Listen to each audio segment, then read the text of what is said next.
Bonjour à tous. Donc aujourd'hui, je vais vous parler d'un sujet qui qui crée beaucoup de débats dans notre sport. C'est donc les mineurs dans l'airsoft. Alors avant de commencer cette vidéo, je voudrais vous parler un peu de mon projet d'émission. Euh, Ça a été extrêmement ralenti parce que en fait, je compte faire une rubrique sur les sites, donc les sites qui vendent des répliques d'airsoft. Et je voulais prendre un site pour par exemple, vous présenter ses aspects positifs, ses aspects négatifs, ses exclusivités, etc. Donc j'ai contacté un site euh, pour savoir si j'avais la permission d'utiliser des images qui leur appartenaient et donc que je pouvais intégrer dans mon émission. Le problème, c'est qu'ils m'ont pas répondu. Enfin, il y a quelqu'un qui m'a répondu, un Français, aimable et assez rapidement en plus, mais c'était pas sa spécialisation. Il m'a donc renvoyé chez un de ses collègues au polonais euh, qui est spécialisé dans ça, sauf qu'il m'a pas répondu. Alors j'ai attendu, je me suis dit il a du boulot, etc. Euh, mais il m'avait toujours pas répondu, alors je lui ai renvoyé un email et là je l'attends encore. Le problème de ce retard sur cette rubrique, c'est que ça affecte les autres rubriques. Par exemple, la rubrique news, euh, les news que j'avais mis sur cette rubrique à la base ne peuvent plus être considérées comme des nouveautés parce que ça fait trop longtemps et donc il y a d'autres nouveautés qui ont apparu et je dois changer dans le montage toute la rubrique des news aussi. Donc voilà, bon bref, maintenant on va passer au sujet qui nous intéresse.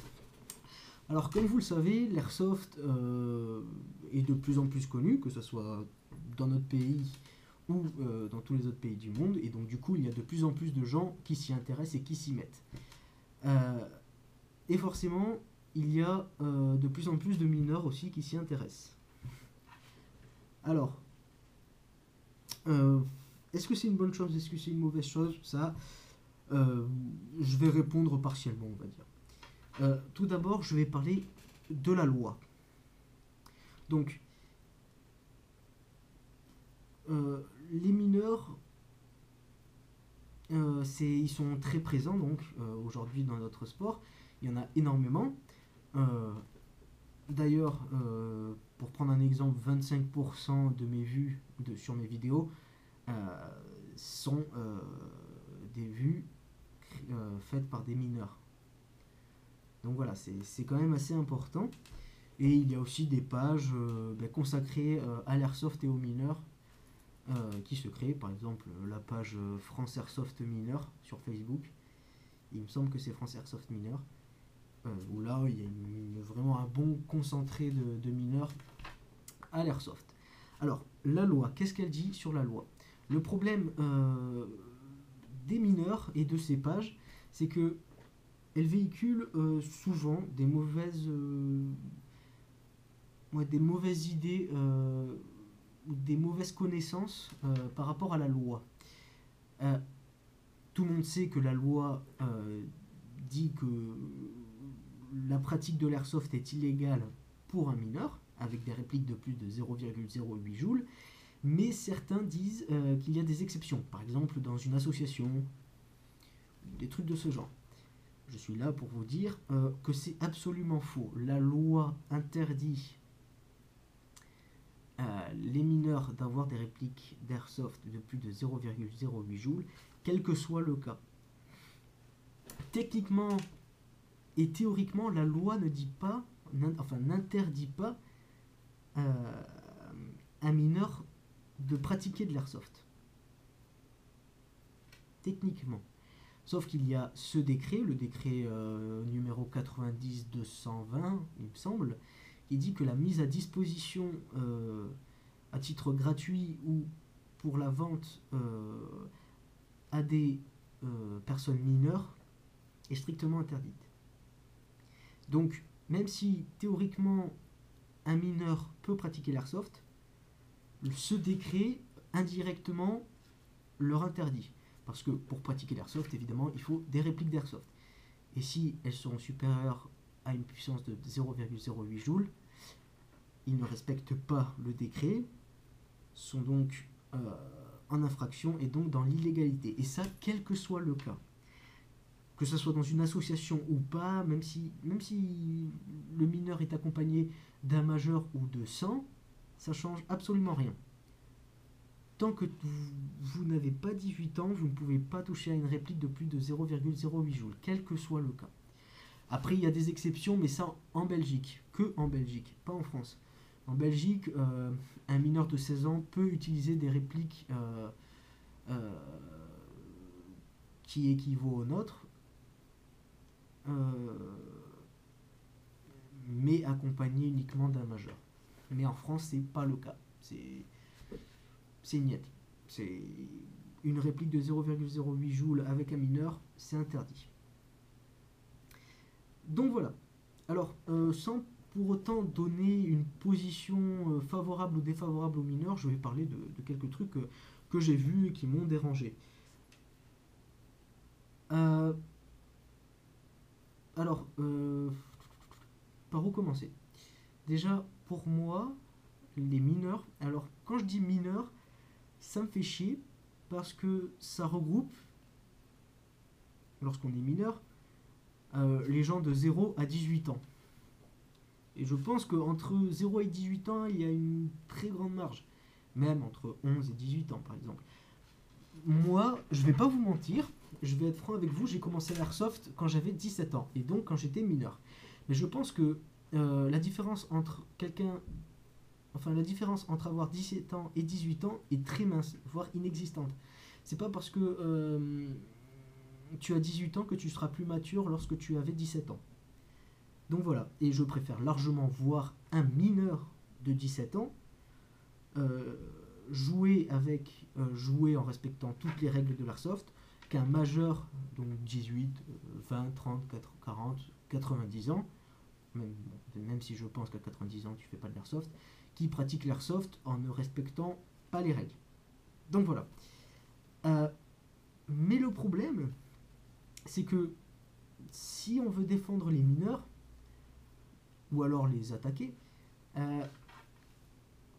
vu que ça représente une grande majorité, enfin une grande marge d'âge, c'est assez difficile parce que, par exemple, pour moi, donc voir quelqu'un de 17 ans jouer, faire de l'airsoft, ça me choque pas du tout tant que ça respecte les règles, tant qu'il respecte les règles.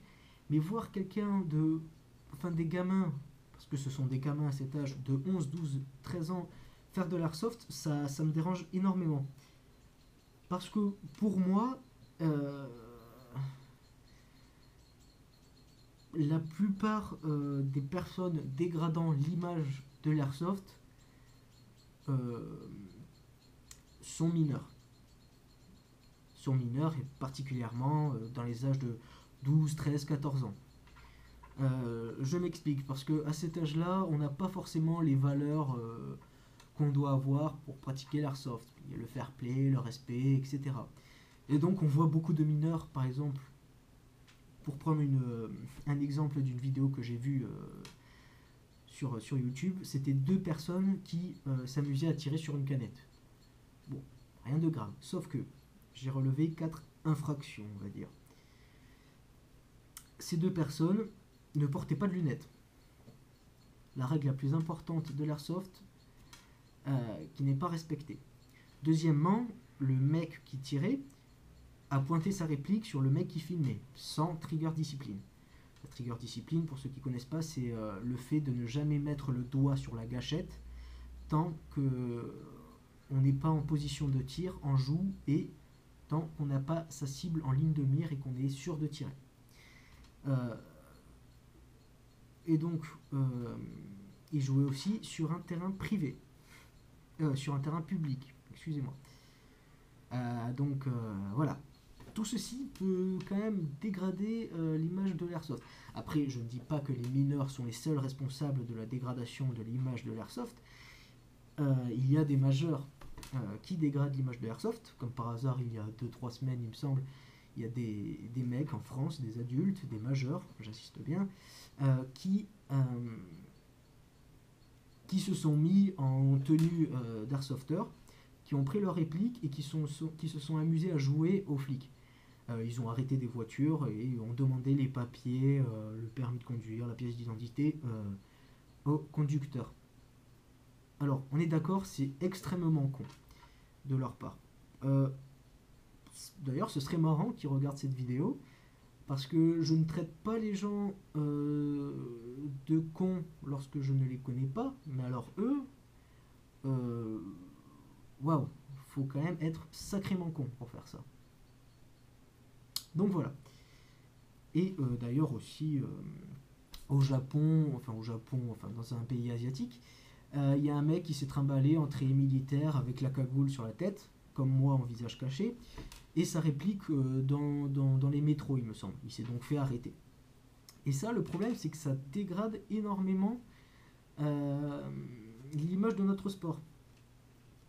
Et pour moi, en général, les mineurs de l'âge de 12, 13, 14 ans dégradent plus notre sport que des majeurs. Parce que les majeurs sont en général plus responsables, etc. Ça tout le monde, personne ne peut me contredire. L'âge fait que la personne est plus mature, plus responsable, etc. C'est certain. Donc voilà. Je trouve ça assez dommage. C'est même ennuyant parce que nous, même si en France, à la base, les répliques de plus de 0,08 joules sont autorisées que pour les majeurs, on a une loi assez cool avec nous, on va dire. Parce que, par exemple, en Amérique, les répliques doivent être marquées au bout du canon d'une peinture orange pour les différencier des vraies armes. Bon, c'est pas bête dans le fond, parce que, par exemple, ces répliques ne peuvent pas être utilisées pour faire des braquages de banque, par exemple. Ce qui s'est déjà produit en Europe. Et d'ailleurs, quelqu'un qui a simulé l'assassinat d'un personnage politique avec une réplique d'arme à feu. Enfin, une réplique d'airsoft. Bon, enfin bref. Et donc voilà. Donc nous, on n'a pas cette loi en France. Et moi, en tant que grand adepte de la milsim, ça me ferait chier d'avoir de la peinture orange sur ma réplique. Dans un pays européen aussi, c'est bien plus strict parce qu'il faut déposer un dossier et il faut avoir un casier judiciaire vierge pour avoir l'accès à des répliques d'airsoft. Donc voilà, nous, on est vraiment très chanceux de notre côté. Et c'est pour ça que lorsque je vois des mineurs de 12-13 ans ne pas respecter les règles fondamentales de l'airsoft, ça me fout les boules, mais voilà. Et c'est pour ça que je ne peux pas vraiment défendre ou attaquer les mineurs en général, parce que, comme j'ai dit, il y a une grande différence entre les gens qui ont 12 et 14 ans et entre celui qui a 16 et 17 ans. Je pense. Pour moi. Donc, voilà, c'est assez difficile. Aussi, il y a au niveau de la puissance des répliques. La plupart du temps, les mineurs ne respectent pas les puissances que tout le monde utilise dans les associations ou non. Par exemple, les AEG à max 350 fps en full auto, les snipers à 450 fps, etc. etc. Parce que grâce à notre chère manufacture telle que par exemple Jingong, qui vend beaucoup de répliques AEG qui tirent en automatique à 400-450 fps, les mineurs font pas vraiment gaffe à ces puissances et n'ont pas envie de downgrader leur réplique, parce que je le comprends, parce que quand tu te mets à l'airsoft, t'as pas vraiment envie de commencer à démonter ta réplique, à changer des pièces, surtout que parfois tu t'y connais pas, même si pour downgrader une réplique c'est pas compliqué, mais bon voilà, pour un nouveau, t'as pas envie. Donc voilà, et je peux vous dire que des puissances trop élevées de répliques en full auto ou pas, ça peut faire de gros dégâts. Parce que, par exemple, prenons un exemple au niveau des dents. Enfin, je sais, ça peut paraître bizarre, un exemple au niveau des dents. Mais moi qui me suis pété les deux dents de devant, euh, pas à cause de l'airsoft. Une fois, je me suis pris le bord de la piscine et une fois, je me suis pris une manette dans la gueule. Je sais, c'est ridicule. Je peux vous dire qu'une dent, ça se pète assez facilement. Et du full auto au niveau de la bouche, ça peut facilement casser une dent. Par exemple, j'ai vu des photos des dents cassées à cause des répliques d'airsoft, à cause des billes. Donc voilà, et même au niveau des yeux. Par exemple, une puissance trop élevée, un full auto sur des lunettes mal adaptées, lunettes qui est souvent utilisée par les mineurs, parce que j'ai vu des mineurs jouer avec vous savez, les lunettes de chantier en plastique là. Je suis pas un expert en lunettes, mais je pense pas que ce sont des lunettes très adaptées à l'airsoft. Et s'ils se prennent par exemple du full auto à grande puissance dans les lunettes, et que par exemple elle pète, elle peut péter les verres par exemple, et faire de gros dommages à l'œil, mais aussi peut transpercer tout simplement le verre et toucher l'œil, et donc crever un œil. Et donc voilà, et c'est la plupart du temps ce qu'on retrouve chez les mineurs, des répliques trop puissantes. Et ça, ben là encore, ça ne respecte pas les règles de l'airsoft que tout le monde utilise. Alors, donc voilà, encore une fois, je ne veux pas trop m'avancer pour défendre ou attaquer les mineurs parce que je ne peux pas. À 17 ans, ça me choque pas parce que bon, voilà, à 17 ans, la plupart du temps, les personnes savent qu'il faut pas faire les cons. Mais à 12-13 ans, on n'a pas franchement. Enfin, on s'en rend pas compte en fait. Parce que l'airsoft, même aux yeux de la loi, est considéré comme des jouets. Enfin, les répliques sont considérées comme des jouets. Et à cet âge-là, vu que c'est considéré comme des jouets, on ne fait pas forcément attention. On se dit c'est un jouet, etc. Mais ces jouets peuvent être très dangereux. Et donc voilà. Et c'est assez problématique. Donc voilà, ça me dérange que les mineurs jouent, mais juste certains. Ceux en bas âge, de 11, 12, 13, 14, 15 ans, voire même 15 ans. Après 17 ans, franchement, ça me dérange pas du tout, tant qu'ils respectent les règles. Ça, c'est franchement, c'est... Donc voilà. Alors j'espère que je vous ai un peu éclairci des idées, notamment sur la loi. Ne dites jamais que la loi autorise un mineur à jouer parce que c'est faux, dans tous les cas. Et puis voilà, j'espère que cette vidéo créera quelques débats dans les commentaires parce que j'aime bien les débats. Et ouais, ça me permettra d'échanger un peu avec vous. Et dites-moi si vous êtes pour l'ensemble des mineurs dans l'airsoft, contre, pour ou contre, enfin voilà, etc. Alors pour finir, je vais revenir à mon projet. Je ne vais pas m'avancer sur une date de sortie de mon projet, parce que tout dépend de la réponse de notre ami polonais. Mais si je n'ai pas une réponse, je pense que je remplacerai cette rubrique par une autre rubrique, où je contacterai un autre site pour pouvoir sortir le projet, enfin l'émission, la première émission, le plus tôt possible. Voilà. Bon, je vous dis au revoir, bonne journée, bonsoir, bonnes vacances ou je ne sais quoi. Et à la prochaine. Ciao.